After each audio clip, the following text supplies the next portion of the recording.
창세기 39장의 본문, 우리 요즘 묵상하고 있는 큐티 본문 가운데 순서를 따라서 창세기 39장 1절에서 10절의 본문을 통해서 하나님이 함께 하실 때라는 제목으로 하나님의 말씀 함께 나누겠습니다. 어떤 사람이 어떤 다른 사람을 보고 저 사람 참 인복이 많아 이런 말 할 때가 있잖아요. 참 저 사람이 인복이 많은 것 같아. 그런 말을 할 때는 그 사람이 진심으로 자기 자신을 위해주는 사람이 주위에 많다는 말이에요. 뿐만 아니라 그 사람에게 좋은 영향력을 줘서는 그 사람으로 하여금 옳은 길, 바른 길을 갈 수 있도록 해주는 사람이 많을 때 그런 표현을 하죠. 또 때로는 그 사람이 정말 힘이 들 때 자신의 일처럼 나서서는 그 사람을 도와주는 그런 사람들이 주위에 많을 때 우리는 그 사람을 보고 야, 참 저 사람 인복이 많네 이런 말을 하는 것을 보게 됩니다. 그렇습니다. 우리가 살아가면서 인복을 누린다라는 것은 큰 축복이 아닐 수 없습니다. 그런 의미에서 우리 사랑하는 모든 성도들에게 인복이 있게 되기를 주님의 이름으로 축복합니다. 뿐만 아니라 여러분 주위에 많은 좋은 사람들이 있는 은혜를 기도하시기를 바랍니다. 특별히 이 기도는 아버지들의, 어버이들의, 어머니들의 사명이기도 합니다.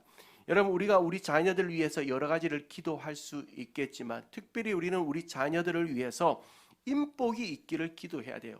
좋은 사람을 만날 수 있도록 기도해야 합니다.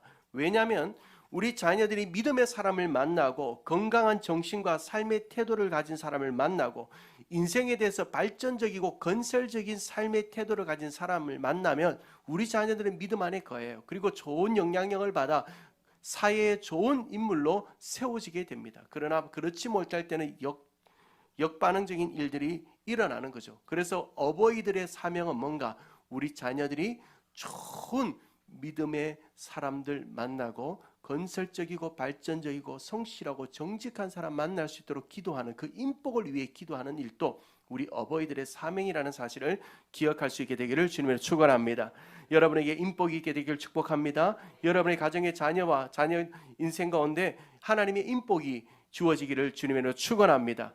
근데 우리는 여기서 한 걸음 더 나아가야 돼요. 우리는요 인복을 얻을 뿐 아니라 내 자신이 정말 내가 인복을 얻으려면요 내가 좋은 사람 돼야 돼요. 내가 좋은 사람 돼야 된단 말이에요.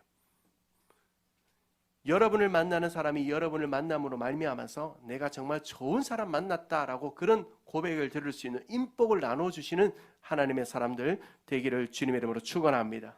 그래서 우리는 인복을 얻기 위하여 사모해야 합니다. 뿐만 아니라 우리는 인복을 나눠주는 사람이 될 수 있도록 노력해야 합니다. 오늘 성경에서 만나보고자 하는 요셉이 바로 그런 인물입니다. 요셉은요 인복이 있었어요. 그리고 인복을 나눠주는 사람이었습니다. 여러분 요셉은 17살부터 자신의 삶이 성경에 기록되어져 있습니다. 이 17살 된 청년, 이제 성장한 청년입니다. 이 청년이 꿈을 꾸죠. 하나님이 주시는 꿈을 꾸게 됩니다. 그리고 그 꿈을 가지고 30에 되었어야 애굽의 총리가 되는 그 이야기가 애굽의 전생애 가운데 성경에 기록되어져 있습니다. 그러는 세월 동안 요셉은 여러 사람을 만납니다. 오늘 우리가 살펴볼 사람은 어떤 사람인가 하면 애굽에서 만난 자신의 주인, 애굽의 요셉은 종으로 팔려온단 말이에요. 종으로 팔려왔는데 그 주인이 누구냐면 보디발이라는 사람의 그 집에 팔려가게 되고 보디발을 만나게 됩니다. 그런데 이 보디발은 요셉에게 인복을 주는 사람이었어요. 왜 어떤 의미에서 그런 복을 주었는가 하면 요셉은 보디발의 집에 가서 무엇을 배우는가? 재산 관리, 경제 개념, 재무 능력을 가지게 돼요. 그 집에 있는 모든 것을 관리하잖아요. 그러는 동안 경제를 어떻게 움직여가는지를 보디발을 통해 배우게 되는 거예요. 그런데 그 집에서 어떤 일이 일어납니까? 요셉은 억울한 누명을 쓰고 감옥으로 끌려가게 돼요. 근데 그 감옥에서 간수들을 만납니다. 간수들을 만나면서 무엇을 배우는가? 인사교육을 배워요. 사람을 어떻게 다루는지를 간수들에게 배워요. 그리고요 그 감옥에서 함께 있었던 사람이 정치범들입니다. 그러니까 함께 있으니까 뭘 배웠겠어요? 나라의 정치에 대해서 배워요. 하나님께서 때마다 좋은 사람들을 만나게 하셔서 그를 국무총리로 만들기 위한 과정을 거쳐가게 하시는 거예요. 뿐만 아니라 요셉은 복을 나눠주는 사람이었어요. 인복을 나눠주는 사람이었어요. 보디발의 집에 갔습니다. 근데 요셉 때문에 그 보디발의 집이 복을 받아요. 요셉이 감옥을 갔습니다. 요셉 때문에 간수들이 복을 받아요. 요셉이 함께 있는 그 공간에 있는 죄수들이 요셉 때문에 복직이 되는 일들도 일어납니다. 여러분, 그래서 요셉은 인복이 있었던 사람이에요. 인복을 나눠줬던 사람이에요. 저는 이런 복이 정말 여러분에게 있게 되기를 주님의 이름으로 축원하는 것입니다. 자, 그러면 이런 복이 어디로부터 왔는가 하는 거예요. 요셉의 전 생애를 보면서 이런 복이 어디로부터 왔는가, 그 키가, 그 해답이 오늘 본문 2절에 주어지고 있습니다. 중요한 본문이니까 2절 같이 한 번만 더 읽어봅시다. 시작. 여호와께서 요셉과 함께 하심으로 그가 형통한 자가 되어 그의 주인 애굽 사람의 집에 있으니. 자, 요셉의 형통이 무엇 때문에 일어났다고 성경이 이야기해 줍니까? 말씀해 주나요? 하나님이 요셉과 함께 하셨기 때문이다라는 거예요. 요셉과 함께 하셨기 때문에 요셉이 인복을 누리고 또한 요셉이 축복의 통로가 되어 어떤 고난 속에서도 만사 형통의 삶을 살게 된 것은 만물의 통치자가 되시고 만물의 왕이 되시는 하나님과 함께 사는 남자가 되었기 때문이라는 거예요. 그러니까 이번 수련의 주제가 여기에서 딱 넣은 거예요. 왕과 사는 남자, 요셉인 거예요. 왕과 사는 남자. 여러분, 이번 24일, 25일 수련의 주제이기도 한 이번 왕과 사는 남자, 여러분 포스터 잘 보셨습니까? 포스터에 보면은 이렇게 좀 각색해서 이렇게 했는데, 이번에 오셔서 여러분 정말 왕과 사는 남자, 왕과 사는 여자의 기쁨과 행복을 누리시는 은혜가 있게 되기를 주님이 축복합니다. 그런데 여러분, 정말 요셉은 하나님과 사는 사람, 왕과 사는 사람이었습니다. 자, 그렇다면 지금부터 그 요셉, 하나님이 요셉과 함께 하실 때, 또한 왕과 함께 사는 요셉의 삶에 주어진 축복이 무엇인지를 살펴보려고 하는 거예요. 하나님이 나와 함께 하시고 우리 가정과 함께 하시고 우리 교회와 함께 하신다면 우리는 어떤 복을 누릴 수 있는가? 그리고 우리가 그 복을 얻기 위하여 무엇을 해야 되는가? 오늘 요셉의 생을 통해서 우리가 함께 영적 도전을 성령 안에서 함께 받게 되기를 주님의 이름으로 축원합니다. 자, 하나님이 함께 하실 때 누릴 수 있는 그 복, 첫 번째는 하나님의 이끄심을 경험하게 된다라는 겁니다. 하나님의 이끄심을 경험하게 된다라는 거예요. 자, 오늘 본문 1절 시작 부분을 보면 아주 중요한 하나의 동사가 나옵니다. 1절을 보면 요셉이 이끌려 애굽에 내려가매라고 되어 있습니다. 여러분 성경에도 그렇게 되어 있으십니까? 예, 이렇게 안 되어 있는 성경은 빨리 바꿔야 돼요. 요셉이 이끌려 애굽에 내려갔다라고 합니다. 이끌려. 자, 그러면 여기서 이끌려 갔다라는 것은 어떤 의미예요? 요셉이 원해서 갔다는 겁니까? 원치 않는데 갔다는 겁니까? 요셉이 계획하고 갔다는 겁니까? 계획하지 않았는데 갔다는 겁니까? 계획 없이 원하지 않는데 갔다는 거예요. 누군가에게 이끌려서 애국까지 내려갔다는 거예요. 또 한 가지 우리가 볼 중요한 단어가 하나 있는데, 오늘 보면 1절의 마지막 부분을 보세요. 이스마엘 사람의 손에서 요셉을 사니라 라고 되어 있습니다. 요셉이 팔려가고 싶었습니까? 그런 계획이 없었습니까? 전혀 없었단 말이에요. 그런데 지금 요셉은 누군가의 손에 이끌려서 애국까지 내려갔으는 누군가의 손에 이끌려서 지금 보디발에게 팔려지고 있다는 사실이에요. 자, 그러면 이게 누구 손이냐는 거예요. 요셉을 이끌어가고 계시고 요셉을 지금 보디발의 집에 팔고 있는 그 손은 누구의 손이냐는 거예요. 그것은 바로 하나님이 함께 하시는 하나님의 손인 줄로 믿습니다. 자, 그러면 우리는 여기에서 이런 의문을 가집니다. 요셉이 이끌려 애굽까지 내려갔고 보디발의 집에 팔려갔는데 성경은 요셉을 형통했다라고 얘기한단 말이에요. 도대체 이게 어떻게 형통이냐는 거예요. 내가 원하는 대로 가야 형통이고 내가 원하는 것을 얻어야 형통인데, 요셉은 지금 자기가 원하지도 않는데 끌려갔고 원하지도 않는데 팔리고 있는데 이게 무슨 형통이냐라고 얘기할 수 있잖아요. 그래서 우리가 여기에서 형통, 진정한 형통이 뭔지를 알아야 합니다. 자, 우리나라 말에는 형통이라는 것이 단어 하나밖에 없어요. 그런데 히브리어에는 형통이라는 것이 단어가 두 개 있습니다. 첫 번째 셸라흐라는 형통이 있어요. 이 셸라흐라는 형통은 어떤 형통인가 하면 내가 원하는 것, 내가 갖고 싶은 것, 내가 계획한 것을 이루는 형통을 셸라흐라고 합니다. 근데 여기에는 하나님의 간섭하심이 없어요. 근데 또 다른 하나의 형통이 있는데 뭐냐면 찰라흐라는 형통이 있습니다. 이 형통은 어떤 의미인가 하면 하나님의 뜻과 계획이 나를 통하여 이루어지는 형통을 말하는 거예요. 사랑하는 성도 여러분, 저는 여러분의 인생에 내가 원하는 것, 얻는 것, 내가 계획한 것, 이루는 것, 그 형통, 그 셸라흐의 형통만이 아니라 정말 우리가 소원하고 간절히 바라야 되는 형통은 하나님의 뜻과 계획이 나를 통하여 이루어지는 찰나의 형통을 더 사모하고 더 강구하시는 은혜가 있게 되기를 주님으로 축원합니다. 그렇다면 요셉의 형통은 어떤 형통이에요? 바로 찰나의 형통이라는 거예요.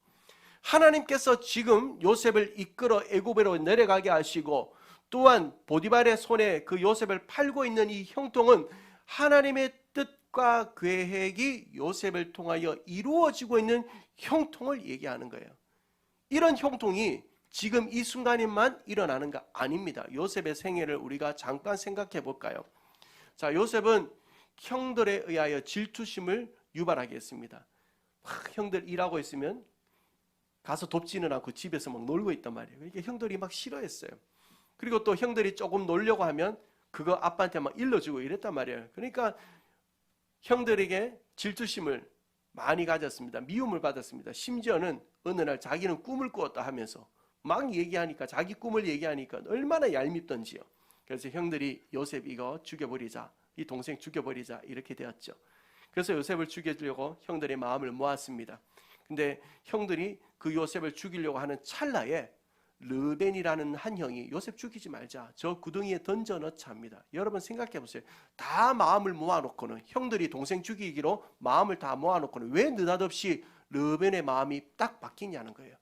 왜 바뀌어요? 하나님께서 요셉을 살리셔야 돼요. 하나님의 뜻과 계획을 이루시기 위하여 하나님은 요셉을 살려야 합니다. 그래서 르벤의 마음을 딱 바꿔요.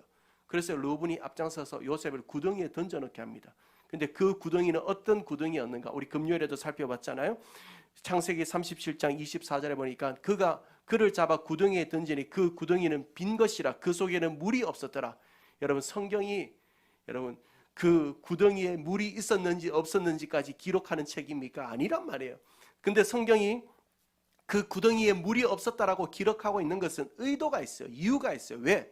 그 구덩이는 항상 물이 있던 구덩이라는 거예요. 그 구덩이는 물로 채워져 있던 구덩이라는 거예요. 그런데 요셉이 던져지는 그 구덩이는 하나님께서 물을 말리셔서 요셉을 살리시기 위한 구덩이라는 거예요.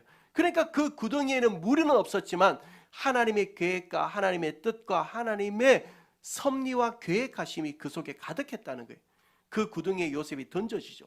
그리고 그 구덩이에 빠진 요셉을 유다라는 형이 우리 요셉을 저 상인들에게 팔자.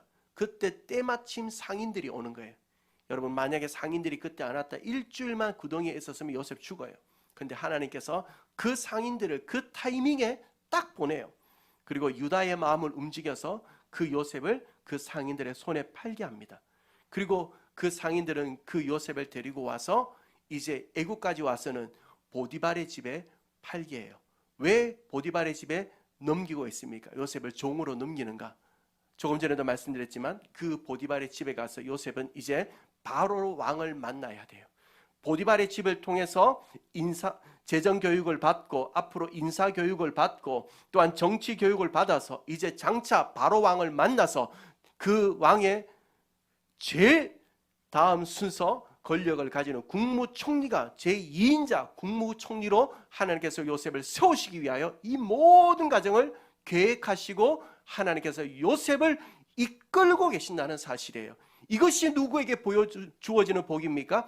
바로 하나님이 함께하는 자에게 주어지는 복이라는 사실을 믿으시길 주님의 이름으로 축원합니다. 그래요. 그렇기 때문에 우리도 하나님이 나와 함께 하시면, 하나님이 우리 가정과 함께 하시면, 하나님이 우리 자녀들과 함께 하시면, 하나님이 우리의 인생을 이끄시고 우리의 가정을 이끄시고 우리의 자녀들을 이끄셔서 하나님의 목적과 뜻과 계획을 이루는 그 영광스러운 자리에 우리의 자녀들을, 우리의 가정을 세워주실 줄로 믿습니다. 이런 찰나의 형통이 저와 여러분에게 있게 되기를 주님의 이름으로 축원합니다. 자, 그러면 그 하나님의 이끄심을 우리가 온전히 경험하기 위해서 필요한 것이 있어요. 하나님이 우리를 온전히 이끄시는 것을 경험하기 위해서는 먼저는 여러분에게 하나님의 계획이 있으심을 믿으시길 바랍니다. 하나님은 여러분을 향한 놀라운 계획을 가지고 계세요. 우리 청년들을 위한, 우리 집사님들을 위한, 우리 권사님들을 향한 놀라운 계획이 있으세요. 그 계획을 믿으시기를 주님의 이름으로 축원합니다. 때로는 성공합니다. 때로는 실패합니다. 때로는 기쁩니다. 때로는 절망합니다. 그러나 그 모든 과정은 우리를 단련하신 후에 정금과 같이 사용하시길 위한 하나님의 그 뜻과 계획 속에 있는 과정임을 믿으시고 하나님이 오늘도 나를 향한 계획을 있다는 놀라운 계획을 가지고 계신다는 그 계획하심과 그 신실하심을 믿으시는 우리 성도들 되기를 주님의 이름으로 축원합니다. 또한 우리가 하나님의 이끄심을 경험하려면 여러분 여기 요셉을 보세요. 요셉이 만약 하나님이 이끌어요. 근데 하나님 막 이끌려가기 싫어요. 저는 가기 싫어요. 저는 보디바리 집에 팔려가기 싫어요. 막 반항하고 저항했다면요, 하나님은 그런 사람들 그냥 멈춰버려요. 이끄시지 않아요. 근데 하나님께서 요셉이 하나님의 이끄심이 있을 때 순종한단 말이에요. 따라간단 말이에요. 하나님의 이끄심을 경험하려면 우리에게 이 순종의 자세가 필요한 줄로 믿습니다. 사랑하는 성도 여러분, 하나님 앞에 순종하고 하나님이 나를 향한 계획을 가지고 계심을 믿고 하나님의 이끄심을 따라 나가 하나님께서 우리를 그 하나님의 계획과 목적과 뜻을 이루셔서 그 영광의 세례에 세우시는 그날까지 믿음으로 나아가시는 우리 모든 성도님들 되기를 주님의 이름으로 축원합니다. 그렇습니다. 하나님과 함께하는 자, 하나님의 이끄심을 경험하게 될 줄로 믿습니다. 두 번째로 하나님이 함께하실 때 우리가 누릴 수 있는 복, 두 번째는 하나님이 함께함을 보여주는 삶이 되는 거예요. 하나님이 나와 함께한다는 것을 다른 사람들에게 보여주는 일들이 보여지는 삶이 된다는 겁니다. 여러분 오늘 3절을 한번 보실까요? 자, 3절 우리 중요한 본문인데 창세기 39장 3절 우리 같이 한 번만 읽어봅시다. 시작. 그의 주인이 여호와께서 그와 함께 하심을 보며 또 여호와께서 그의 범사에 형통하게 하심을 보았더라. 아멘. 여러분 이런 말씀이에요. 요셉이 팔려간 보디발의 집에는 요셉 외에도 여러 종들이 있었습니다. 노예들이 있었습니다. 그런데 그 종들 중에 요셉이 유독 보디발의 눈에 띄는 거예요. 다른 게 아니라 요셉을 가만히 보니까 저 노예가 하나님이 왠지 함께하는 것처럼 보여요. 늘 기도하기도 하고 하나님을 찾는 모습을 보긴 봤는데 정말 그 기도하고 찾는 그 하나님이 그 요셉과 함께하는 것처럼 보인다는 거죠. 무엇 때문에 그렇게 보이는가 하면 요셉이 하는 일들마다 좋은 열매가 맺어지고 역사가 나타나고 풍성한 결과가 일어나는 거예요. 그러니까 보디발이 가만히 보니까 저 종은 다른 종들과 좀 달라 보인다는 거예요. 요셉을 보며 보디발이 하나님을 보기 시작한 거예요. 사랑하는 성도 여러분, 이런 은혜가 여러분에게도 있게 되기를 주님의 이름으로 축원합니다. 야, 저 사람 보니까 하나님이 함께하는 사람 같아. 저 가정을 보니까 하나님이 함께하는 것 같아. 저 교회를 보니까 하나님의 사랑과 능력과 살아계심을 보여주는 것 같아. 이런 믿음의 고백이, 이런 놀라운 칭송이 저와 여러분의 가정 가운데, 우리 교회 가운데 있게 되기를 주님의 이름으로 축원합니다. 이 얼마나 큰 축복이에요. 하나님이 나와 함께한 것을 사람들이 보이게 된다는 거예요. 근데 이렇게 하는 이러한 삶을 우리가 살아가기 위해서는 요셉에게 배워야 되는 몇 가지 삶의 태도가 있어요. 우리가 정말 하나님이 나와 함께 하시는 것을 나 혼자만이 아니라 세상 사람들이 보게 하기 위해서 우리에게 필요한 몇 가지의 삶의 태도가 있어요. 우리가 그것을 오늘 요셉을 통해 조금 보려고 하는 겁니다. 첫 번째는 무엇이 있어야 되는가? 같이 한번 해볼 거예요. 원만한 인간관계. 원만한 인간관계가 있어야 돼요. 여러분 오늘 본문 4절에도 보면요, 요셉이 그의 주인에게 은혜를 입어 그 주인을 섬겼다라고 합니다. 섬김에 그 주인을 섬겼다라고 합니다. 여러분 그렇잖아요. 종은 주인을 섬기는 것이 마땅합니다. 가정에서 자녀들은 부모님을 섬기는 것이 마땅한 줄로 믿습니다. 학교에서 학생들은 교사들을 섬겨야 돼요. 요즘 선생님들의 그 고건이 너무 추락했단 말이에요. 그건 잘못된 거예요, 사실은. 여러분 그리고 직장에서 여러분의 직장 상사들, 동료들 교만한 마음 버리고 섬기시기 바랍니다. 윗사람들을 우리가 존중할 줄 알아야 돼요. 성도들은 성도들을 섬기는 은혜가 있게 되기를 주님의 이름으로 축원합니다. 빌립보서 2장 3절에서 4절에 보면 아무 일에든지 다툼이나 허용으로 하지 말고 오직 겸손한 마음으로 각각 자기보다 남을 낮게 여기고 각각 자기 일을 돌아볼 뿐더러 또한 각각 다른 사람들의 일을 돌아보아 너희 기쁨을 충만하게 하라. 교만한 마음을 버리라는 거예요. 겸손한 마음을 가지라는 거예요. 겸손한 마음을 가진 자 누가 함께해요? 하나님이 함께 하세요. 겸손한 마음을 가진 자는 하나님께서 함께 하세요. 그리고 겸손한 마음을 가진 자, 섬기는 태도에 가진 사람은 사람들과 원만한 관계를 유지해요. 그렇잖아요, 여러분. 우리가 사람 관계 속에서 하나님을 드러낸단 말이에요. 근데 사람 관계 속에서 하나님을 드러내는데 관계가 틀어지고 관계 속에서 자꾸 불협화음을 만들고 그 속에서 평화를 깨뜨리는 일들이 우리 관계 속에서 일어난다면 우리는 하나님을 보여줄 수 없어요. 요셉이 주인을 섬겨 주인과 좋은 관계를 맺은 것처럼 우리는 우리의 이웃들과 우리 직장 상사들과 동료들과 성도들과 좋은 관계를 맺어서 그 안에서 하나님을 드러내야 할 줄로 믿습니다. 저는 여러분이 하나님 안에서 성도들 간에 이웃들 간에 좋은 관계를 맺는 은혜가 있게 되기를 주님의 축복합니다. 이것이 하나님을 드러내는 좋은 길인 거예요. 또 한 가지가 있어요. 뭐냐면 하나님을 드러내기 위하여 하나님이 나와 함께 하심을 보여주기 위해서는 모든 일에 좋은 결과를 내야 해야 돼요. 같이 한번 할까요? 모든 일에 좋은 결과를 내야 합니다. 자, 여러분 사랑하는 성도님들, 요셉에게 보디발이 일을 맡겼습니다. 자기 주인이 일을 맡겼단 말이에요. 일을 맡겼더니 요셉에게 맡겼더니 그 재정이 늘어나고 소유가 늘어나고 좋은 결과가 일어났단 말입니다. 그렇잖아요. 만약 요셉이 집에서 보디발에게부터 주인으로부터 어떤 일을 부탁받았습니다. 아침에 일찍 일어나서 새벽 기도해요. 말씀 읽어요. 큐티해요. 그리고 나서 낮잠 쿨쿨 자버려요. 하루 종일 일은 안 하고 일이 엉망진창 되었어요. 그러면요, 보디발이 뭘 하겠어요? 저 하나님 믿는다고 기도하던 사람, 말씀 보던 사람 일 맡겨놨더니 막 엉망되었네, 엉망진창 되었네.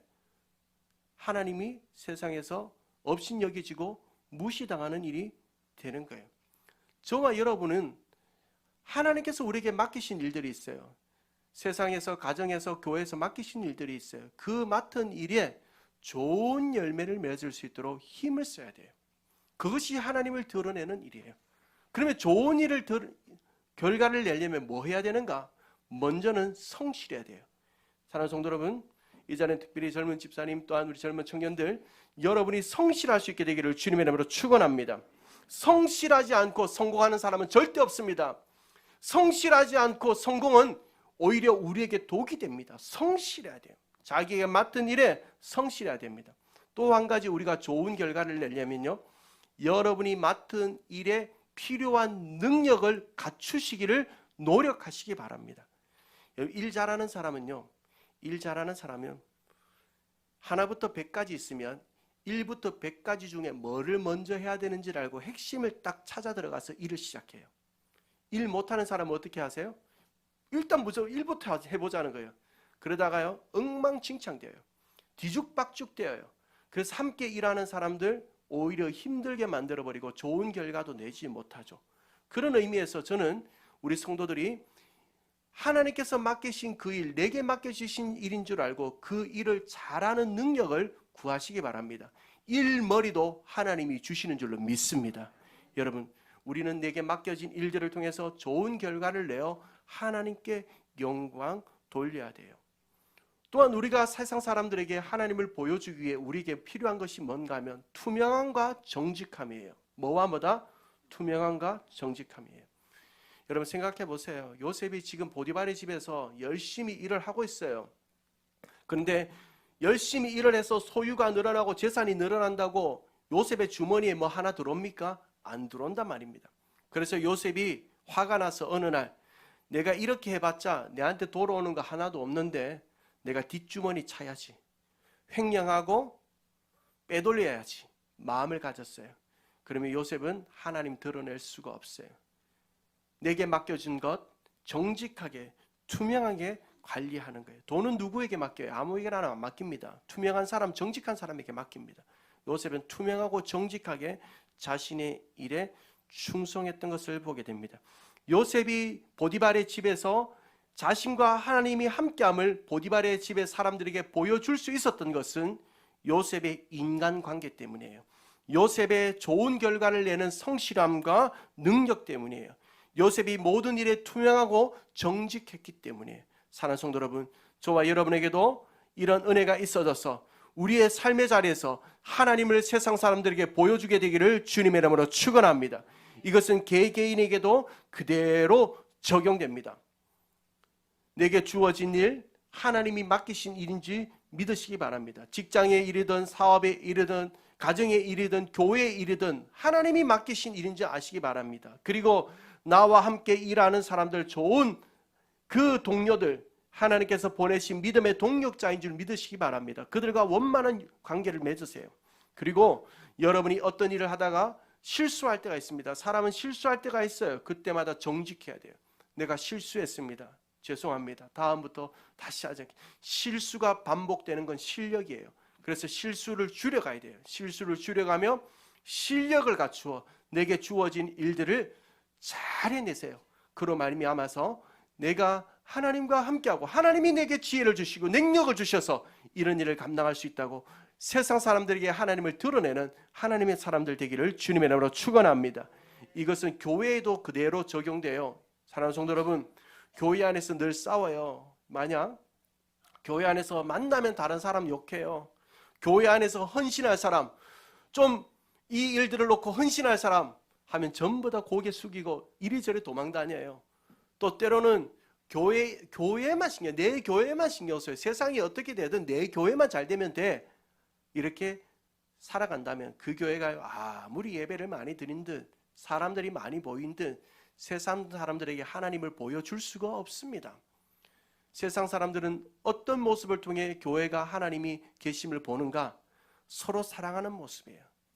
서로 만남에 격려하는 모습이에요. 또한 교회 안에 어떤 힘든 일이 있을 때 누가 먼저라 할 것 없이 내가 먼저 십자가 지겠습니다. 내가 그 일 담당하겠습니다라는 마음이 있는 공동체를 볼 때 무엇보다도 내 교회만이 아니라 우리 이웃들, 세상, 우리 지역에 있는 사람들이 교회로 인하여서 어떻게 복을 받을 수 있을까? 어떤 사랑을 누릴 수 있을까? 그것을 고민하는 그런 교회, 그런 공동체를 보며 세상 사람들은 하나님을 보게 될 줄로 믿습니다. 사랑하는 성도 여러분, 저와 여러분이 하나님을 보여주는 그러한 믿음의 사람, 그러한 교회로 함께 살아갈 수 있게 되기를 주님의 이름으로 축원합니다. 이것이 바로 하나님이 함께하는 자들을 통해 이루시는 두 번째 축복, 하나님이 함께함을 보여주는 삶이 되는 것이라는 겁니다. 마지막 세 번째로 하나님이 함께하실 때 누릴 수 있는 마지막 세 번째 복은 죄와 유혹을 이기게 됩니다. 죄와 유혹을 이기게 된다라는 겁니다. 자, 여러분 오늘 본문 6절 하반절을 한번 보실까요? 6절 우리 다시 한 번만 더 읽어볼까요? 6절 시작. 주인이 그의 소유를 다 요셉의 손에 위탁하고 자기가 먹는 음식 외에는 간섭하지 아니하였더라. 요셉은 용모가 빼어나고 아름다웠더라. 요셉이 이제 아름다웠다, 용모가 빼어났다라고 성경이 기록하고 있어요. 요셉이 형들에게 미움을 쌀 때는, 형들에게 막 질투심을 주고 할 때는 형들에게 미운 놈으로 틀이 박혔어요. 저 미운 놈, 정말 죽이고 싶은 놈, 이렇게 틀이 박혔는데요. 근데 요셉이, 하나님이 요셉과 함께하고 요셉이 자신의 삶에서 하나님의 이끄심에 순종하고 또한 더 나아가서 하나님을 드러내는 인생이 되니까요, 사람들에게 사랑을 받더라는 거예요. 여러분, 바로 그렇습니다. 우리가요, 은혜를 받으면 얼굴이 환해져요. 믿으십니까? 은혜를 받으면요, 인상도 바뀌어져요. 그래서 여러분, 돈 들여서 성령하지 말고 은혜 받아서 공짜로 성령 되시는 은혜도 있게 되기를 축복합니다. 여러분, 그런데 꼭 이런 타이밍에 어떤 일이 일어납니까? 꼭 이런 타이밍에 보면요, 사단이 공격해요. 이때 한 여자가 요셉을 넘어뜨리러 갑니다. 보디발의 아내예요. 보디발의 아내가 이 요셉이 보니까 잘생겼단 말이에요. 사람들이 보기에 사랑스러웠단 말이에요. 그래서 저 종으로 팔려온 요셉과 동침을 해야 되겠다, 이런 나쁜 생각을 가지게 됩니다. 그런데 여러분, 요셉이 이 여인의 눈빛과 그 태도를 처음에는 그냥 무시해버려요. 여러분, 오늘 본문 10절을 한번 보시겠습니까? 10절을 보면 여인이 어떻게 하루만 그랬다는 말씀입니까? 아니면 날마다 그랬답니까? 날마다 요셉을 유혹했다고 하잖아요. 날마다. 저는 아마 여기에서 우리가 사용하는 표현 가운데 날마다 여기에서 날라리 아줌마가 여기서 나온 것 같아요. 이 날라리 아줌마가 이 요셉을, 이 청년을 좀 해코지해 보려고 이 날라리 아줌마가 요셉에게 막 유혹을 한단 말이에요. 느닷없이 막 눈을 깜빡이기도 하고 음흉한 눈빛으로 쳐다보기도 하고 말로도 막 현욕해보고 한단 말이에요. 이때는 요셉이 가만히 있어요. 눈을 깜빡이니까 요셉은 아마 이 생각했을 것 같아요. 저 아줌마, 저 날라리 아줌마 눈에 뭐 들어갔나, 눈을 왜 저렇게 깜빡거려, 이렇게 생각했을지 모르겠어요. 그런데요, 요셉에게 이 날라리 아줌마가 동침하자 하니까요, 요셉이 선을 딱 그어버려요. 이 가정에서 당신의 남편, 내 주인이 금한 것 하나도 없습니다. 그런데 당신만큼은 내게 맡기지 않았습니다. 나는 할 수 없습니다. 선을 딱 그어버려요. 이게 믿음의 사람이에요. 우리가 죄와 유혹 가운데 세상에서 살아가잖아요. 살아가요. 그런데 죄와 유혹이 내 삶에 찾아들고 내 가정에 찾아들고 내 영혼에 찾아들 때는 믿음의 사람은 정확한 선이 딱 꺼져야 되는 거예요. 눈을 깜빡이는 거 어떡하겠어요? 손짓을 하는 거 어떡하겠어요? 근데 그 손짓이 나를 집어 삼키려고 할 때는 선을 딱 끊는 거예요. 믿음의 선, 이 신앙의 선이 저와 여러분에게 분명하게 되기를 주님의 이름으로 축원합니다. 사랑하는 성도 여러분, 우리의 예배 생활 어떤 것과도 타협할 수 없잖아요. 하나님의 것, 하나님의 것이에요. 하나님의 나라와 영광을 위하여 살아가는 우선순위적인 삶, 그것에 대해서는 우리가 선을 명확하게 해야 되죠. 정확한 신앙의 선이 저와 여러분에게 있게 되기를 주님의 축원합니다. 신앙의 선이 있는 사람은 아름답습니다. 그런데 신앙의 선이 없는 사람은 점점 추해져요. 이 여인을 보세요. 처음에는 무언으로, 눈빛으로만 유혹을 하죠. 조금 있다가는요, 말로 유혹을 해요. 동침하자, 말로. 그리고 나중에는요, 행동으로 유혹을 합니다. 옷을 잡아 뜯어요. 여러분, 이 여인 점점 추해져요. 이것이 믿음의 선이 없는 성도들의 삶일 수 있다는 것을 우리는 기억해야 합니다. 믿음의 선을 지키지 못하고 세상과 적당히 어울려 살아가고 세상의 것을 추구하고 살고 타협하고 살고 반쪽 순종으로 살고 어중간 신앙의 태도로 사는 것은 우리가 추한 신앙인이 되는 일이라는 것을 이 시간 믿음으로 아멘으로 받으시기를 주님의 이름으로 축원합니다. 중요한 것은 뭘까요? 그러면 요셉은 무엇 때문에 이 신앙의 선, 믿음의 선을 지킬 수 있었냐 하는 거예요. 무엇 때문에? 보디발이 그렇게 얘기했기 때문에, 내 주인이 명령했기 때문에, 그것도 당연하겠죠. 그런데요, 요셉에게는 분명한 한 가지의 신앙의 태도가 있었어요. 뭐냐면 바로 코람데오의 신앙이에요. 코람데오. 여러분, 코람데오가 어떤 뜻입니까? 코람, 뭐뭐 앞에서, 데오스, 하나님 앞에서. 코람데오 신앙이라는 것은 하나님 앞에서, 하나님의 면전에서, 하나님의 눈 앞에서 살아가는 일이에요. 그러니까 하나님이 지금 자기 자신과 함께함을 요셉은 알고 있어요. 하나님이 나를 지켜본다는 사실을 알고 있어요. 그러니 어찌 하나님 앞에서 내가 범죄할 수 있느냐. 이 신앙의 선, 신앙의 믿음이 그 어떤 상황 속에서도 믿음을 지켜내는 믿음의 역사를 이루어냈다는 거예요. 사랑하는 성도 여러분, 저와 여러분에게도 이런 신앙의 은혜가 있게 되기를 주님의 이름으로 축원합니다. 하나님 앞에서 살아가는 코람데오의 신앙으로 분명한 신앙의 선과 믿음의 선을 가지고 죄와 유혹을 물리치시는 우리 모든 성도님들 되기를 주님의 이름으로 축원합니다. 이번 한 주간도 하나님 앞에서 살아갔어요. 여러분과 함께 하시는 하나님, 나를 보고 계신 하나님, 나를 주목하고 계신 하나님, 그분 생각하면 우리는 죄와 유혹을 이길 수 있다는 거예요. 우리는 성경에서 요셉 하면요, 요셉의 꿈 이야기 많이 합니다. 그리고 요셉 그러면 요셉이 어떻게 국무총리가 되었는가, 야, 저 위대한 사람 어떻게 저렇게 될 수 있었지, 그런 것을 많이 생각합니다. 그런데 성경은 요셉에 대하여 그런 것에 특별한 관심을 두지 않아요. 요셉에 대한 최고의 관심은 뭐냐면 요셉이 하나님과 함께 했다는 사실을 가장 중요하게 다뤄요.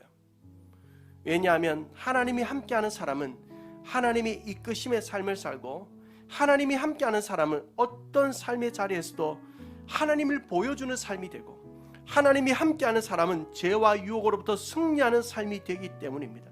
그렇기 때문에 오늘 우리가 이 요셉의 이야기를 통해서 우리 마음에 가져야 되는 소망은 단 한 가지예요. 그것은 바로 같이 한번 해볼까요? 하나님, 나와도 함께하여 주십시오. 하나님, 나의 가정과도 함께 해주세요. 내 자녀들과도 함께 해주세요. 우리 교회와도 함께 해주세요. 하나님이 함께 해주시면 좋고 안 되면 뭐 어쩔 수 없지, 이런 마음 말고요. 정말 하나님이 함께하지 않으시면, 하나님이 우리 가정과 함께하지 않으시면, 우리 자녀들과 함께하지 않으시면, 우리 교회와 함께하지 않으시면 모든 것이 헛것입니다. 하나님 함께하여 주십시오. 하나님이 함께 하신다면 우리는 역사를 경험하게 될 것입니다. 하나님이 함께 하시면 형통의 삶을 살게 될 것입니다. 하나님이 함께 하신다면 승리를 경험하게 될 것입니다. 그러니 하나님, 나와 함께하여 주십시오. 이 간절한 소원으로 이번 한 주를 시작하시는 우리 모든 성도님들 되기를 주님의 이름으로 축원합니다.